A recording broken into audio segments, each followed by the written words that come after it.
I got a lot of different Haggadahs, and I was flipping through one that's aimed at a broad audience, and it ended with Passover fun facts. Things like Coca-Cola makes a special batch of Coke that's just kosher for Passover, which is true, and it's fun.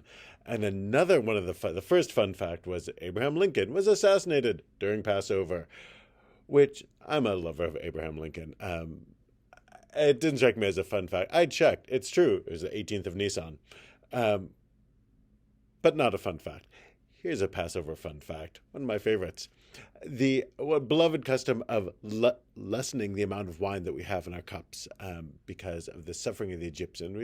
We reduce our joy for the suffering of others, even if the others meant us ill. That we don't, we got to be happy that you're free, but there's a limit to our rejoicing because of the suffering of others, is a comparatively modern custom. This originated with our lessening our red wine, to imitate God's hand, as it were, quote unquote. God has no hand, but God's hand throwing down bloody retribution on those who had tried to harm us. So it started out as a retribution thing and ended as a kindness thing. And I feel like that partly is based on how do you feel about your neighbors? Are your neighbors people who are persecuting you, who you are secretly sitting around all year wishing revenge on? Or do you get along with your neighbors and you're happy and you wouldn't want something bad to happen to somebody just because they're different? Like, you see the change in society.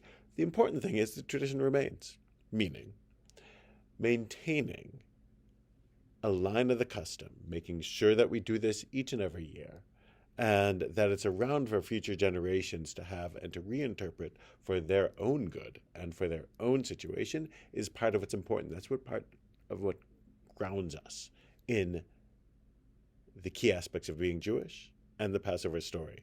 One of the great lines of Haggadah is that in each and every generation, fun fact, each person is obligated to see themselves as if they themselves went forth from Egypt, meaning that it's an act of empathy that we're supposed to have. And that empathy for those who suffer and feeling as if it were you, putting yourself in their shoes, that's part of the magic of Passover.